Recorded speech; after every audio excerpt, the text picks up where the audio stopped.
Father in heaven, we are so thankful that you have shown us ways to bring healing about to our bodies, Lord, when we are sick, and also how to prevent sickness from coming upon us. And so we pray for your Holy Spirit to continue to teach us and help us to be submissive to your word. We ask in Jesus' name, amen. All right, my name is Louie Sousa, and I'm a lifestyle counselor. I've been here for 6 years. And I'm going to be giving you a talk on diabetes. And I'm sure you all know someone in your life that has diabetes. So it's one of those major lifestyle diseases that we find here in North America and also around the world. And so what does diabetes mellitus mean? Well, dia means through, like the diameter, which is a measurement through what? A circle. So dia means through. And the word betes means flow. Flow. Yeah, betes means flow, and dia means through. Like diameter, which is the measurement through a circle. Now, mellitus actually means sweetness. Mellitus means sweetness in the blood and in the urine, or in the urine. Okay? So basically what that's saying is that diabetes is sugar that runs through the bloodstream. Okay? Sugar through the bloodstream. Sugar in through the blood. Now the Bible says in Ecclesiastes 10:17, "Blessed art thou, O land, when thy king is the son of nobles, and thy princes eat in due season for strength and not for drunkenness." Okay, there's a reason why I bring up this quote, this verse, and it is that the reason why so many individuals have type 2 diabetes in particular is because they overeat. Not only do they overeat, but they don't eat in due season. Most people like to have their largest meal when? At night. And that's not the best time. And usually they skip breakfast. And also, many individuals, they choose the wrong foods to eat. Okay, we have a lot of options, and a lot of these options that are available to us are not good for us, are bad for us. They lead to drunkenness and not to strength. So that's why I brought that verse. Just think about it as we go through the presentation. So what really is diabetes mellitus? All right, on the screen there, what does it say? It says generally it is too much sugar or glucose in the bloodstream, in the blood. And this is known as hyperglycemia. And the body can't use the insulin that it produces. The pancreas produces the insulin. The body can't use it. Or the body does not make enough of the insulin, or a combination of both. So really it's a problem of blood sugar management. You're eating, your food breaks down, it gets digested, and it gets broken down into sugar, right, which is glucose. It gets into the bloodstream, but the body doesn't know what to do with it. There's a problem there. Okay? And so there are 3 types, and the first type is type 1, and that's usually known as juvenile onset diabetes. Then there's type 2, which is the most common. And there's also gestational diabetes. Okay? And that is usually a condition that some pregnant women have during their pregnancy. High blood sugars only during that time that they're pregnant, and then it resolves itself during that gestational period. So what is the earliest incidence of diabetes? Is it just a disease of today, or did individuals have this disease in the past? Well, the earliest record, as it says there, comes from Egypt, and that was back in 1552 BC. And researchers in studying Egyptian mummified bodies, they discovered that the Egyptians had diabetes. Not only diabetes, but also heart disease, cancer, and all of these other diseases. These lifestyle diseases. So how prevalent is diabetes today in America? Well, statistics reveal, and these statistics were reported in the American Diabetes Association website. Check out those numbers. In 2012, 29.1 million Americans were diagnosed with having diabetes. That's a huge number of the population. Approximately 1.25 million American children and adults have type 1, which is less common. But here's an interesting statistic. Of the 29.1 million, it says here that 8.1 million were undiagnosed. Okay, that's according to the American Diabetes Association. But many other reports say that there is as many undiagnosed diabetics as there is diagnosed. It's a much larger amount. Basically, people don't know that they have diabetes, and they're walking around with it. They have the symptoms and the signs, but they don't know it because they've never been tested for it. Okay? And then if you look further down, and I highlighted it in red, it's the 7th leading cause of death.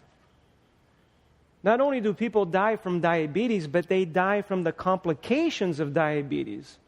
You know, diabetes leads to heart disease. What's the number one killer in the U.S. right now? Heart disease in the world. It's heart disease. So diabetes is not a good disease to have. We need to learn to manage it properly and also to reverse it. And so, what are the signs and symptoms of a diabetic? Because many are undiagnosed. So what are the signs and symptoms? Well, one of the most common is frequent urination. Frequent urination. The kidneys, right, they kick into high gear to get rid of all that extra sugar that's in the bloodstream. So they're working overtime and they need extra water to do that. The kidneys filter out waste materials, right? And so what happens? You're losing all that water because your kidneys are filtering out the sugar. And then what does that lead to? What's our second sign there? You have increased thirst. You feel thirsty all of a sudden. Another very common symptom is increased hunger. A lot of individuals that are diabetic after a meal, do they feel like they have strength and energy? No, they usually feel sleepy and weak, right? So fatigue. Other individuals, they suffer from blurry vision. Diabetes, high blood sugar really affects your eyes, and we're going to look at one of those complications. And it really slows the healing process. So the healing of cuts and wounds, diabetic ulcers take a long time to heal because of high blood sugar levels in the body. It can also be a headache or even itchy skin. These are all signs and symptoms. So how can an individual who has these symptoms know that he has diabetes? Are there tests that could be done to find this out? Sure there are, so that the individual can get a diagnosis. And these are some of the tests that are done. You can get blood work, blood tests. And according to the American Diabetes Association, the two most common really are the A1C. And that's basically a test, a blood test, that measures the average blood glucose levels for the past 3 months. So they go back 3 months, and that's the average blood sugar in their body. Okay? And then the other test that's frequently done is the fasting plasma glucose test, or the fasting blood sugar test. And there's another one there listed, but the two most common are the two that I just mentioned. We don't really need to get into the third one there. And so according to the American Diabetes Association, a normal A1C, that average over the last 3 months is 5.7, less than 5.7. And according to them, a fasting plasma glucose level of less than 100 milligrams per deciliter is normal. Okay? For you to be diagnosed with diabetes, as you look down into the red zone there, that's the danger zone, you see that the A1C is 6.5 or higher. So if you have blood work done and you see that your A1C is 6.5 or higher, definitely you are diabetic, along with a fasting plasma glucose level of 126 or higher. Okay, that's according to the American Diabetes Association. But many conservative physicians, and we here at UC Pines, believe that your fasting plasma glucose level should be, to be normal, it should be less than 100. It should be 90. That should be the high value. Anything over 90, you're starting to show some insulin resistance. Okay?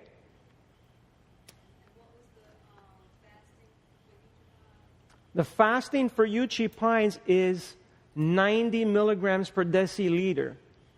Anything beyond that, you're already starting to experience some insulin resistance. What about the A1C? The A1C, it's 5.7 or less, but usually we tell our people that we like to see it creep closer to the 5.0 mark. Okay, but you're not considered diabetic if it's 5.7 or less. But if you start to creep up above that 5.7, then you move into that pre-diabetes state. Okay? But here at UC Pines, really, anything above 90, you're starting to compromise your system. And we have a range that we like to keep our diabetic guests in, and that's between 70 on the lower range and 90 on the higher range. So 70 and between 70 and 90.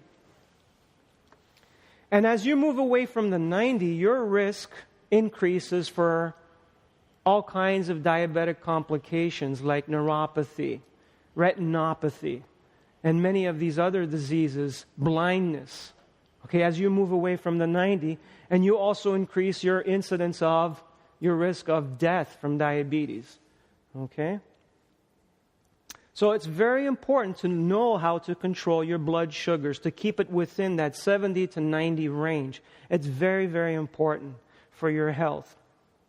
So the ideal is to keep it at around 90 or below. That is a fasting blood sugar or a fasting plasma glucose level. Is that clear?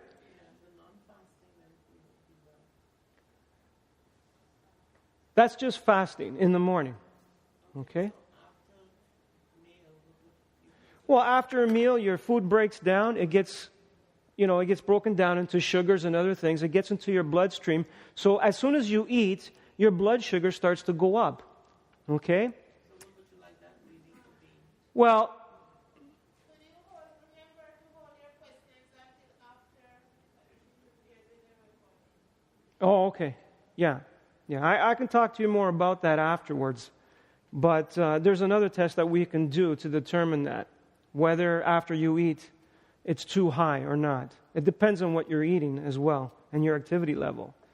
Okay, so let's go on. Really, I'm going to focus more on type 2 diabetes. I'm really not going to talk about gestational, and I'm going to talk a little bit about type 1, and there's a reason for it. Okay, I really believe this, and the studies reveal this, that dairy products really is one of the major causes of type 1 diabetes. Dairy products. Okay, type 1 is the less common it's less common than type 2. Okay, it's 10% of diabetics are type 1, and it's characterized by high sugar levels, high glucose levels in the blood, known as hyperglycemia. And it's also known as juvenile diabetes. Usually children get it. And it usually happens in childhood, during the juvenile stage. And basically, it is a deficiency of insulin. The pancreas no longer produces any insulin. So they need to get insulin from an outside source, right? So they get insulin injections. And so they're insulin dependent for the rest of their lives to manage their blood sugar levels, right? You need to get that sugar out of the bloodstreams into the cells of the body. Okay, so there's damage that happens here, and we're going to look at that. This is the pathophysiology of type 1. Basically, the body's own immune system, which normally fights harmful bacteria like viruses and other things like that, mistakenly attacks and destroys the insulin-producing cells in the pancreas. Okay? And the loss of insulin-producing beta cells of the islets of the Langerhans in the pancreas leads to insulin deficiency. So they no longer produce any insulin. The beta cells are destroyed. Okay, the body destroys its own cells. Okay, because of an autoimmune response to either bacteria or viruses that get into the system. It attacks its own cells. Now, the exact cause of type 1 is really not known, but there are risk factors. And I just mentioned some of them. Environmental factors include exposure to certain pathogens, like viruses, bacteria, and toxins. Also, vaccinations. A vaccination can trigger this response by the immune system. Drinking water that contains nitrates is another thing. Genetics also plays a huge role in it. Okay? They say that genetics loads the gun, but lifestyle pulls the trigger. Okay? So these individuals are predisposed to type 1 diabetes. But the disease does not have to come upon them. It could come from even outside of them, like an environmental factor, right? They get infected with a virus or bacteria. It could also be due to low vitamin D levels in children. Adults also get type 1. But it could also be due to low vitamin D levels. And many people have chronic low vitamin D levels. Okay, we don't spend enough time in the sunshine. Okay, that's a problem. But the risk factor that I really want to speak to about is early exposure to cow's milk. Okay, children get formula. Many get formula. And what's in that formula? Cow's products. Dairy products, cow's milk, and other things like that. Okay, let's look deeper into this. Dairy and type 1 diabetes. All right. Researchers in 1992 found that a specific dairy protein, it's called casein, sparks an autoimmune reaction. Okay? So casein gets into the system of the child, and the system says, whoa, this is a foreign invader. I don't like you. It sees it as an antigen. Okay? So what the body does, its immune system creates what's called an antibody to fight it, to fight this antigen, this foreign invader. But here's the kick. This foreign invader, this casein, right, it's so similar in appearance to the beta cells. To the beta cells of the pancreas that produce the insulin, that it kills them as well. So it kills the casein, it destroys the casein, and then it destroys the beta cells of the pancreas. Therefore, leaving the child insulin dependent for the rest of its life. Because it can't produce any. The cells are not there. The beta cells are gone. And more recent research and a study that was done in 2002 confirms a definite link between bovine beta-casein protein and diabetes. It's there. It's there. I have a friend back home in Toronto, because that's where I'm from. I'm Canadian. He has 3 sons, okay? And both of his 2 older sons came down with type 1 diabetes. And I came across this information and I shared it with him, and I asked him, I go, Tom, what are you feeding your children? And so he feeds them a lot of dairy. They get milk in the morning with their cereal, right? That's the usual thing that kids eat, breakfast cereals with milk. Then they also love to get cheese, for lunch and snacks. Cheese is big. And then in the evening, he loves to make them a hot chocolate milk. That's before they go to bed. No wonder these kids are coming down with type 1 diabetes. It is my hope that his youngest son, who's he may be about, 12 now, doesn't have type 1 diabetes, but his 2 eldest sons have type 1 diabetes. One who was he was about maybe 10 when he was first diagnosed, and the other one when he was 8. You see, that's why I really wanted to highlight dairy as a factor in type 1 diabetes, as a risk factor in type 1 diabetes. So avoid dairy. If you have children or grandchildren or nieces and nephews, please do not give them dairy products. It really does expose them to type 1 diabetes. All right. Let's talk more about type 2 diabetes, which is the most common form of diabetes today. And it's characterized as well by high levels of sugar in the blood, known as hyperglycemia. Hyper means high. And the body produces insulin. So there's nothing wrong with the beta cells in the pancreas. They're producing enough insulin. They're not damaged. But the insulin that's produced is not used properly. Okay? It's there, but it's not used properly by the body.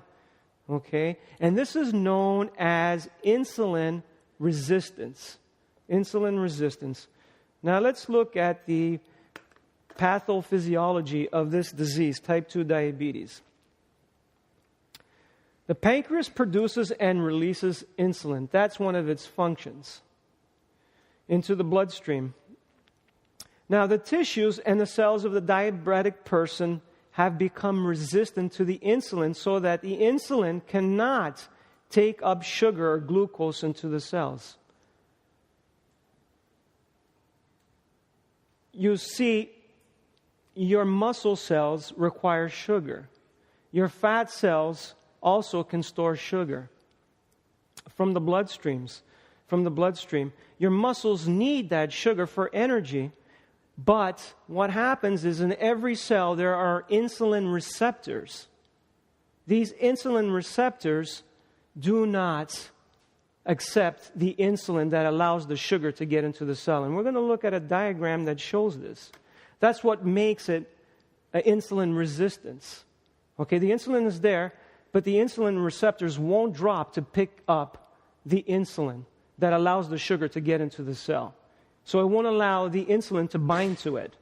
And therefore, sugar remains in the bloodstream. It remains in the bloodstream. Over time, this leads to inadequate production and secretion of insulin. And this is insulin dependence. So it can lead, you can have type 2, but if you don't learn to manage it properly, what's going to happen? It's going to lead to type 1 diabetes. Your pancreas, it will tire itself out and it will stop producing insulin, like in a type 1 diabetic. And then you'll be dependent on insulin for the rest of your life. And this is what happens a lot with long-term diabetics. Let's look at some of the risk factors for type 2 diabetes. One of the greatest risk factors is obesity, particularly around the midsection. Okay, obesity. Okay, and how do we get to become obese?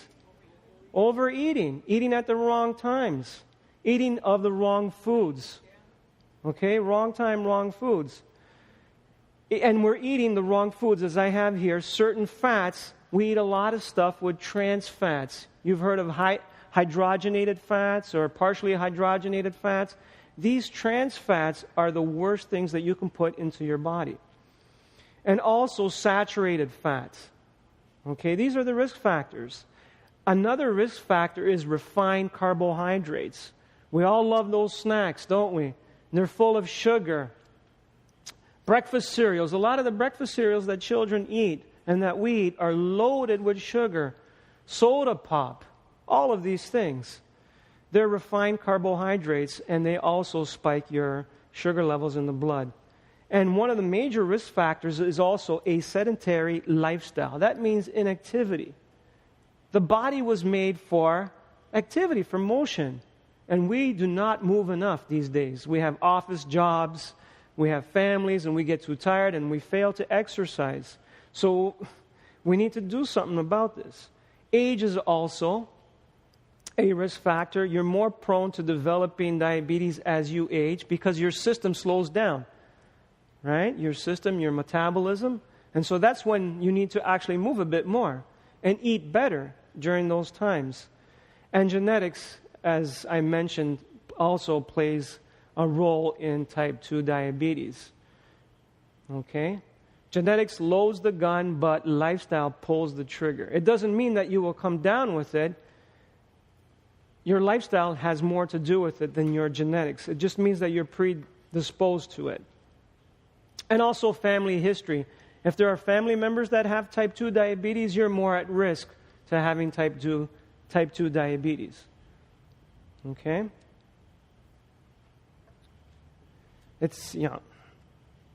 Now let's look at some of these risk factors one by one. Let's look at obesity. Okay, from overeating. It says here, when fat cells are too full, they lose their ability to respond to insulin. Okay? They lose their ability. I'm going to show you a diagram next that will show you this. When fat cells are too full, they're too full. They don't want any more sugar. They've had enough sugar. They say, I don't want any more. And then they lose their ability to respond to insulin. In the cells, we have the insulin receptors, and they say, well, I'm full. So they're not going to drop the insulin receptors to get sugar into the cell. And this is what happens, too, with obesity. The fatigued pancreas eventually loses its capacity to produce insulin, and the blood sugar soars even higher. Because there's a lot of sugar in the bloodstream. It's no longer in the cells of the body, but insulin is still being produced. So the pancreas is being overworked. It's overtaxed. And then it gets exhausted. It fatigues and it says, okay, I give up. Okay, I give up. And that's when you move into type 1 diabetes. So obesity is very dangerous. And let me show you what happens in a normal cell with sugar uptake. And then what happens in an overfed cell. Okay? As you can see from the image there, you see the insulin receptor? Those are in the cells. Okay? It's in the shape of an upside down Y. And then you see the insulin molecule. It's a circle and it's yellow. I hope you can see that image. And there's a normal cell. And you see the cell has the insulin receptors, those upside down Ys. So a normal cell, and there's the sugar in, that's a blood vessel right there. Okay? Every cell in your body sits on a capillary, which is the smallest blood vessel in your body. And you see there's a red blood cell, and there's sugar in there. And so the normal cell says, okay, I need some sugar for energy. Right? So it drops one of the insulin receptors, and then the insulin binds to it and takes sugar in. It's like a door. You can think of the insulin receptor as a door that allows the sugar in. But the insulin needs to bind to it first to take the sugar in. So it opens the door for sugar to get in. So that's how a normal blood cell works. But what happens with an overfed blood cell? An overfed full blood cell, you see the insulin receptors again? It says, I'm full. I don't need any more. I have enough sugar. I have enough energy. And you see the insulin floating in the blood vessel there in the capillary, and the sugar. What happens? It doesn't drop down. So it doesn't open a door for the insulin to bind to the insulin receptor to allow sugar in. So where does the sugar stay? It stays in the bloodstream. And then you get a blood test done, and what does it show? That you have high blood sugar levels above the 90 milligrams per deciliter. And that's what happens. Now, let's look at another scenario here. What happens when an individual starts exercising? A diabetic starts exercising. You see that third cell to the very right, the hungry cell? When you have a diabetic person that starts exercising, the cells get hungry. It says, I need some sugar. I need energy. And so what do? The hungry cell puts down all of those insulin receptors. So the doors are all open for insulin to bind to the insulin receptor and allow sugar in so that the cell gets the energy that it needs from the sugar. Does that make sense? That's how it works. That's why exercise is so important for a diabetic and also for us, right? That's a hungry cell sugar uptake. So let's look at weight risk. Okay. What do you see from the diagram there? Lifetime risk of diabetes by weight. So if an individual there is... what's the percentage there? 7%. What's the risk? It's very low. But as weight increases, look at the very person on the very right there. Very obese person increases their lifetime risk of diabetes by how much? 57%. 57%. Every 2-pound weight gain increases the risk of diabetes by 4%. 4%. Every 2-pound weight gain increases the risk of diabetes by 4%. So obesity, weight gain really increases your risk of developing diabetes along with all of its complications. Let's look at fat and diabetes. Remember we were talking about trans fats and saturated fats, how they can increase your risk? Well, fat and diabetes. Let's look at this chart here. And what do we see? Percentage increase risk of diabetes.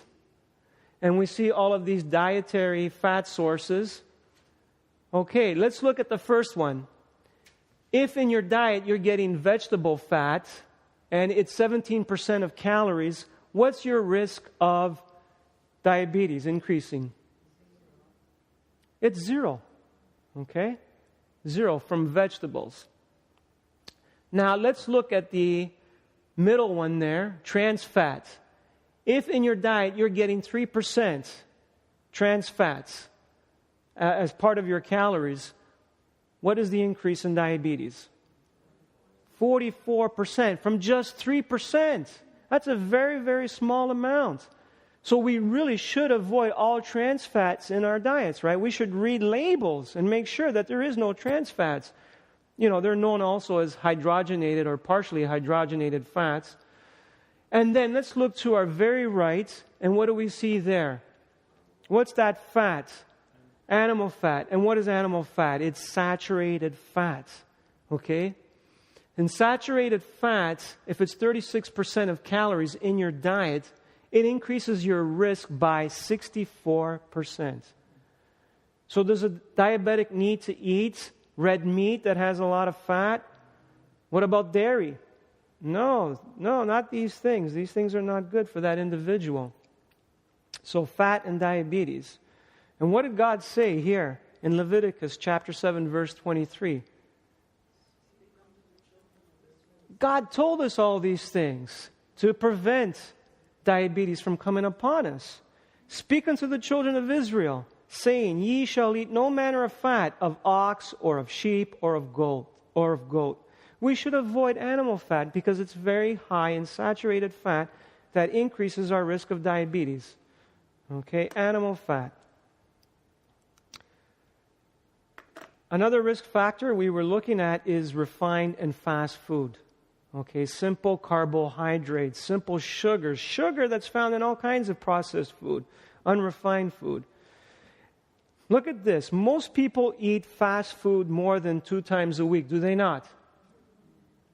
And if they do, they double their risk of diabetes.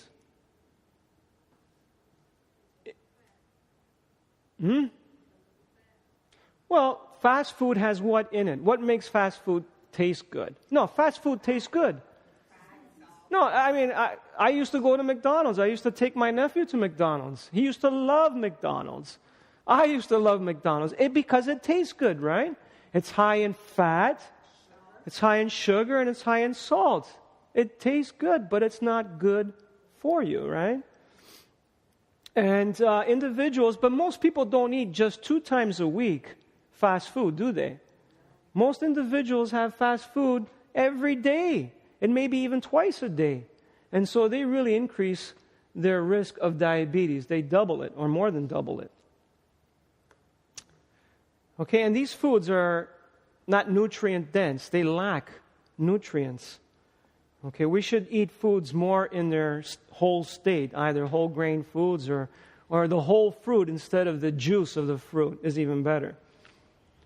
What about soda pop? Soda, or liquid candy as it's known. One sugar-sweetened soft drink per day can increase your risk of diabetes by 83%. You go to McDonald's and they ask you to what? Supersize. So you supersize your Coke and you increase your risk of diabetes. Again, many individuals are drinking pop and increasing their risk of diabetes. But here's another thing that I want you to notice, okay? All right, all that extra sugar that's in pop, all that extra calories, what does your body do with it if it can't use them up? It stores them. It stores them in your fat cells. But it does this other thing. Your body converts some of the sugar into triglycerides. Okay, triglycerides are fats which are not only stored in your fat tissue, but these extra triglycerides also end up in your arteries. In your arteries. And you know what happens in your arteries? They form plaque. Because a triglyceride is a fat. If it's left in the artery, it forms into plaque. And what does plaque do? It obstructs blood flow in the blood vessels, right? And it can lead to a heart attack, right? This is very serious. Liquid candy. Liquid candy. What about hyperglycemia and phagocytosis, which means the ability of your white blood cells to eat bacteria and viruses, foreign invaders? Let's look. Bacteria eaten. If you have 0 teaspoons of sugar, how many bacteria is eaten by your white blood cells? 14. Isn't that wonderful? No sugar, your immune system is at optimal levels. What happens if you consume 12 teaspoons of sugar? What happens to the ability of your immune system or your white blood cells to eat bacteria? It drops to 5.5. And then if you have 24 teaspoons, how many bacteria is eaten? Only one. Only one. What does that tell you if you're, especially at Thanksgiving or at Christmas time, when you're eating a lot of sugary foods? What happens? No wonder people become sick, right? Isn't that the flu season? Right? Most people get sick around those times. Why? Because their immune system is suppressed by all the sugar that they're taking in. Why can't a diabetic fight off an infection very well? Because he has too much sugar in his bloodstream. And it inhibits the immune system. It really does. So let's try and avoid these things. Now, what are the complications? There are many. I have here only a few listed. Okay, one of the complications is retinopathy, polyneuropathy, heart disease, which is arteriosclerosis, kidney failure, and immune impairment, which is infection and cancer as well. I'm just going to touch on a few. Retinopathy, basically high sugar levels damage the small blood vessels of the light-sensitive tissue of the retina. Okay? The National Eye Institute estimates that 40 to 55% of Americans are affected and 24,000 go blind each year. Diabetes is the number one cause of blindness. It is the number one cause of blindness. What about polyneuropathy? It's nerve damage throughout your whole body. High blood sugar injures your nerve fibers. It most often damages the nerves in the extremities. That's the legs and the feet. And it's very painful for individuals that have neuropathy to walk. It's very painful. They have numbness, tingling, and pain. And so we want to avoid that. And a lot of times we see guests here that come with diabetes. They've had it for a very long time. And they also present with polyneuropathy, especially in the feet. And it's very painful for them to walk. What about arteriosclerosis? Remember we were talking about triglycerides, right? They get into the artery walls and they form plaque. And hardening of the arteries is caused by plaque buildup. There's too much fat. There's too much triglycerides. There's too much cholesterol, right? And sugar leads to triglyceride formation, right? So high blood sugars cause inflammation that makes plaque swell, rupture, and it cuts off blood flow. And it can lead to heart attack or even a stroke. Twice as likely to have a heart attack or a stroke. Remember I said diabetes is the 7th leading cause of death? That's the latest statistic, but it also leads to death from heart attacks and strokes. What about kidney failure? A lot of our guests also present with kidney failure. Well, it damages the small blood vessels in the kidneys that are used for filtering, right? It impairs the filtering system and leads to a total breakdown. And then waste material builds up in the bloodstream and in the cells. Waste material build up in the blood, urea, ammonia, and creatinine. And even the body retains a lot of water and salt. And that's why these individuals, they swell up. They swell up. Because the kidneys aren't doing their job of filtering properly. So it's a very serious disease. And what are the conventional treatments for this disease? Well, many are given oral medications. You've heard of metformin. Others are given insulin injections, like type 1 diabetics. They're on lifetime insulin injections. And also, there are some lifestyle changes that are recommended, diet modification and also exercise. These diabetics are encouraged to do both of those. And we're going to look a little bit into that.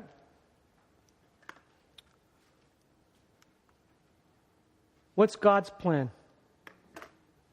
Well, God's approach focuses not just on management of diabetes, but it focuses on prevention, first of all, and then, if you do have it, it focuses on reversal.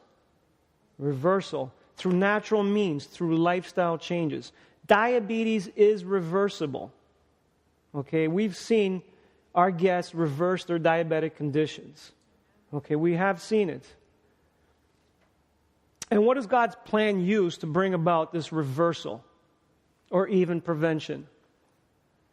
Well, according to this book called Ministry of Healing, on page 127, it says pure air, sunlight, abstemiousness, rest, exercise, proper diet, the use of water, trust in divine power. These are the true remedies. Is it insulin injections? Is it oral medication? No, it's not. Remember, the first incidence of diabetes recorded was found in Egypt, right, in 1552 BC. And it was because of their lifestyle. So what were the Egyptians eating? Well, look, hieroglyphics reveal sumptuous meals of beef, saturated fat, wild fowl, bread, fruit. Fruit and vegetables are good, right? But they were also eating a lot of what? Cake. Is cake a refined food? Can it lead to high triglyceride levels? Yeah. And other things like wine and beer. Okay? We're going to look into wine and beer and some of these other things, how they affect your blood sugars. What about and it says here, Egyptian priests and their families ate foods that were laden with artery-clogging saturated fat. We talked about fat already as one of the risk factors for developing heart disease. Do we eat the same things today? Yeah? In the news, they're touting the benefits of wine, aren't they? For heart health. Well, boy, I don't know about that. And so we need to avoid the Egyptian diet. And what should we replace it with? God's diet. God's diet is a plant-based diet. And I gave you a handout, a about our diabetic diet that has the stages that diabetics should go on and the things that they should eat, okay, to bring down their blood sugar levels to within normal range, which is under 90 milligrams per deciliter. God's diet includes eating a lot of what? Complex carbohydrates. Complex carbohydrates and not simple carbohydrates. Okay? We should avoid sugar.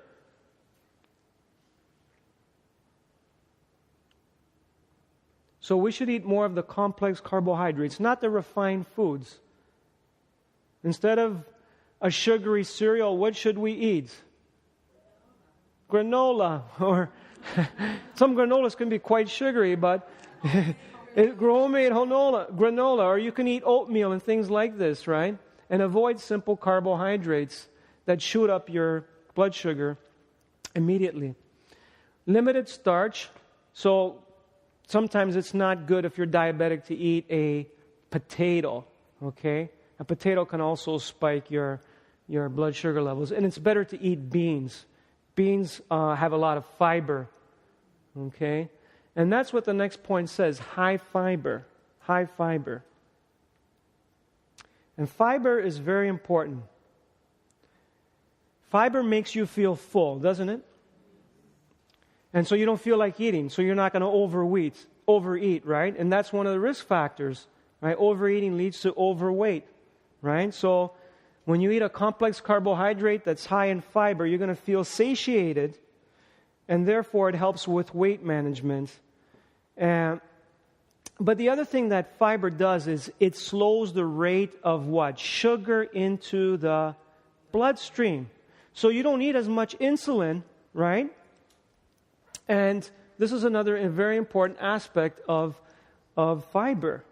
It really slows down the speed of sugar into the bloodstream, so you do not need as much insulin produced and secreted by the pancreas. And so you don't get those huge spikes in blood sugar.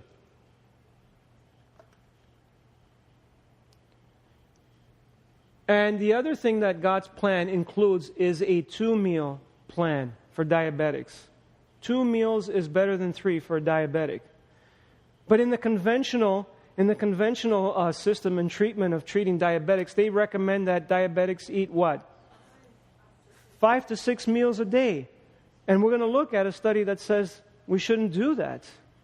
You actually lose more weight and you actually reduce your blood sugar levels more on a 2-meal plan than you do on a 6-meal plan. That's what the research actually shows, recent research.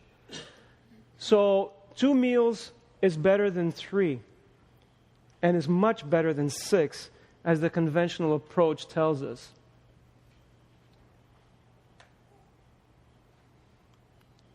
All right, what about breakfast? Does God's plan include a hearty breakfast? A hearty breakfast. 2 meals, right? And breakfast should be your biggest meal of the day. It should be your biggest meal of the day. And so, no suppers is better. And it says here, people who eat breakfast eat less total calories for the day and have lower cholesterol levels, as well as have 50% lower risk of diabetes just by eating breakfast. And a lot of people skip breakfast. And that's when you need the energy to carry out all your tasks throughout the day. And you're missing out. You're missing out. So suppers, no suppers is the best thing, and a big hearty breakfast, not a big hearty supper. Now let's look at this graph here, insulin glucose graph, okay? Notice the insulin in red and the glucose in green. Remember, we were talking about eating a complex carbohydrate. If a person, an individual, starts off the morning with a sugary refined cereal, what happens? It gets broken down very quickly by the digestive system. It gets released into the bloodstream very quickly. And then the pancreas says, okay, I got to create a lot of insulin to bring that sugar into the cells of the body. And so there's a spike in both. There's a spike in both. And then at mid-afternoon, guess what happens? That individual starts to feel hungry, right? The cells of the body say, oh, I need some energy. So that individual goes into what's called the danger zone and also the hunger zone. The breakfast cereal didn't satiate them, didn't make them feel whole. And so they start to feel at that mid-afternoon time, they start to feel weak and fatigued. And so the body's craving what? Sugar, right? And so what do? They eat a mid-morning sugary snack. They eat a candy bar, for example. And so what happens? It breaks down very quickly, gets into the bloodstream, it spikes, and then the pancreas starts producing a lot of the insulin and secretes it to keep up with all that sugar, trying to get it into the cells. And this goes on throughout the day. This goes on throughout the day. All right. So the individual is not doing well at this point. Up and down. And their moods go along with it. Okay, they become very moody. All right? And their blood sugars really never stabilize properly. What should they rather be doing? They should be eating what kind of breakfast? They should be eating a whole grain, unrefined breakfast like oatmeal. Oatmeal. You see the graph here? How it's nice and gradual. The individual never enters into the danger zone because their blood sugars are too low and the body demands more sugar. The person never feels hungry because they're well satiated. Right?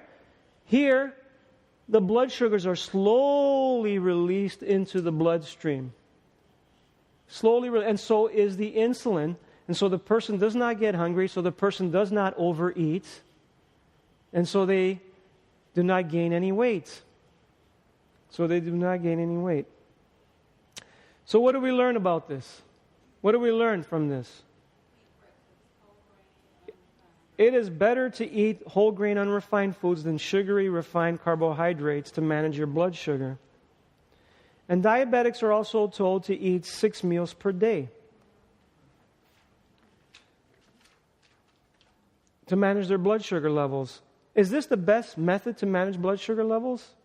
Well, research published in this journal, it's called Dietobologia. It's the Journal of the American Association for the Study of Diabetes. It suggests that 2 large meals, that is breakfast and lunch, rather than small meals with the same total calories, are better for controlling weight and blood sugar in people with type 2 diabetes. So they did research and they found that individuals, they had 2 groups, those individuals that went on the 2 meals lost more weight and were able to reduce their blood sugars by significant amounts, much more than those that ate the 6 meals per day. That's what the latest research shows. So that's what we ought to do. What about fasting? Can fasting help a type 2 diabetic? Not eating? One of the best ways to lower blood sugars is fasting. And when you fast, you're not eating, so you're not adding any sugar into the bloodstream.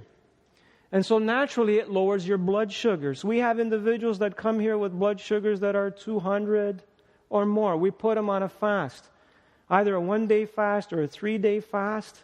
And each day we monitor their blood sugars and we find what? That their blood sugars start coming down into the normal range, which is between 70 and 90 milligrams per deciliter.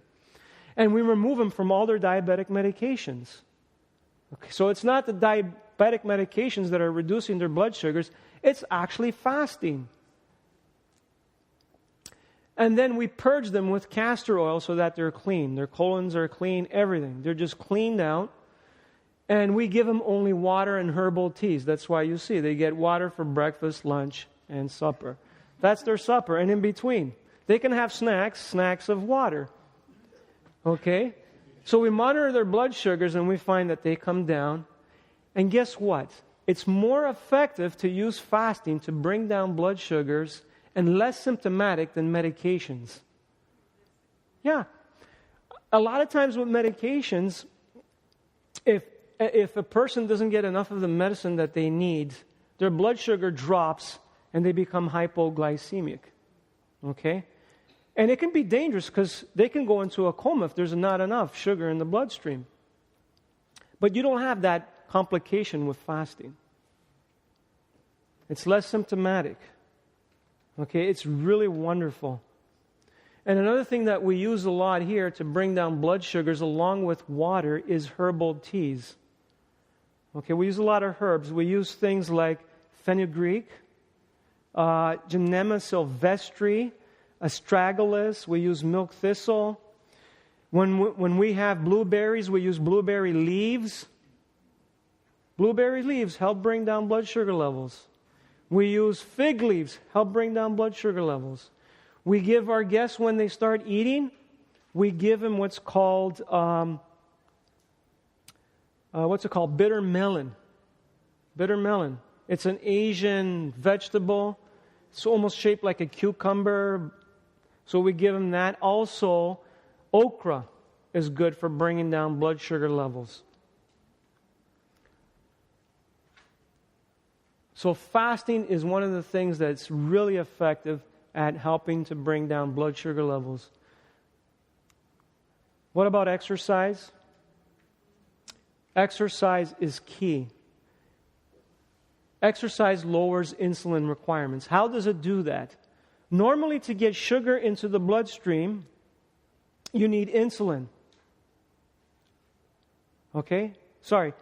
Normally, to get sugar into the cells, you need insulin, right? The insulin receptors have to drop so that the insulin binds to it and allows sugar in. That's the normal way. That's the normal mechanism.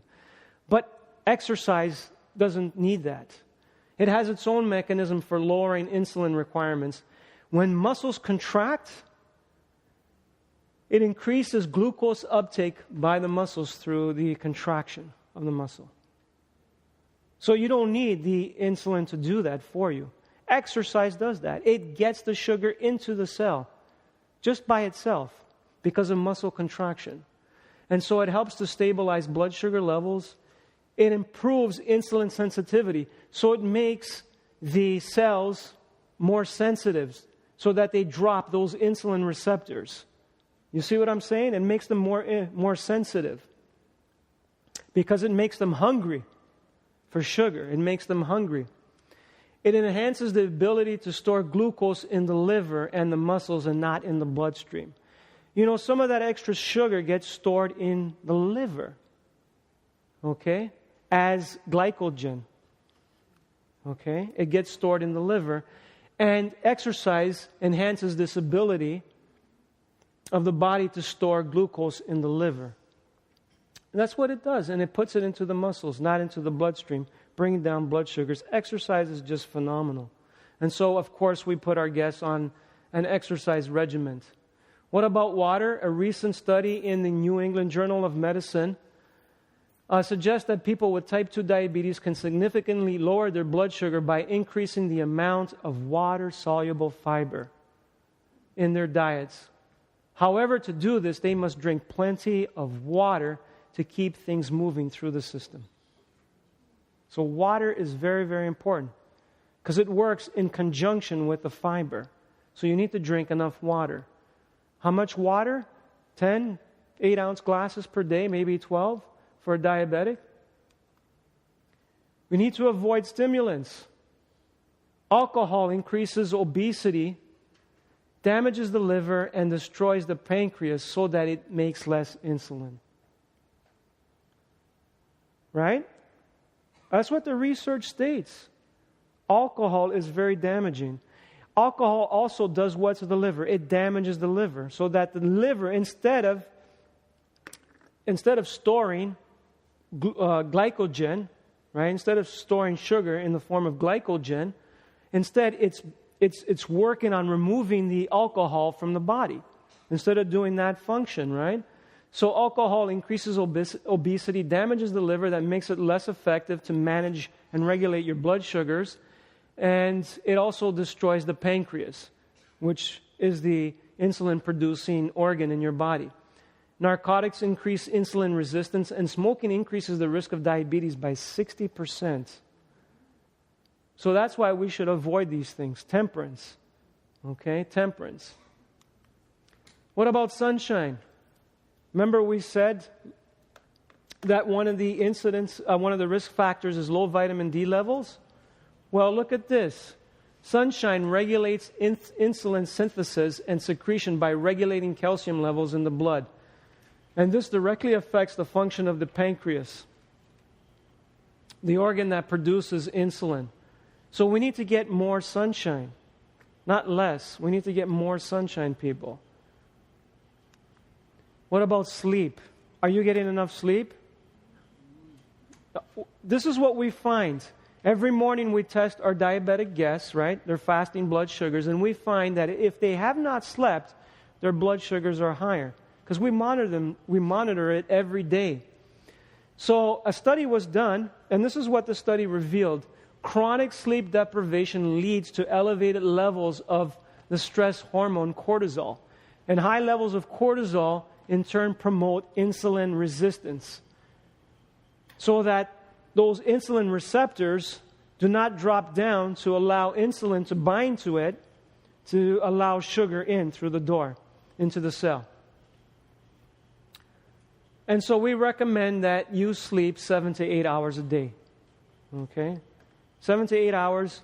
And the hours before midnight are twice as important as they are after midnight. So we usually tell our guests to be in bed by 9 o'clock or at the latest 10 o'clock. Of course, it's up to them. But that's what we recommend. And that's what the study revealed in 1999 by the University of Chicago. And it was reported in The Lancet. Now, here's the key. We were talking about the Egyptian diseases, right, that we suffer from today, like diabetes. And the Lord said, today, through this verse, the Lord is saying today, if thou wilt diligently hearken to the voice of the Lord thy God, and will do that which is right in his sight, and will give ear to his commandments, and keep all of his statutes, what does the Lord promise to do? I will put none of these diseases upon thee, which I have brought upon the Egyptians. So the Lord is saying, if you do all of these things, right, I will prevent these diseases from coming upon you. Our God is a God of prevention. But the Lord is also saying that today, if we have these Egyptian diseases, and we follow his plan, what does he promise to do? For I am the Lord that healeth thee. So God can heal us today. He can reverse diabetes if we follow his plan. But you know, it requires one thing to follow his plan. It requires faith. Yes, it requires obedience. That's part of faith. Without faith, it is impossible to please God. For he who cometh to God must believe that he is, and that he is a rewarder of them that diligently seek him. You have to believe that these things work. And when our guests believe that these things work, they are obedient, and then they see the results. They see the results. They see the results in the blood work. We do blood work at the beginning, and we do blood work at the end. We see high blood sugar levels at the beginning, and by the end, what do we see? We see A1C levels come down, and we see blood sugar levels come down. We see kidney function improve. We see their neuropathy, the pain that they have, lessen. Why? Because they had faith in the program. Because they have faith. Diabetes is reversible on God's plan. And that's it.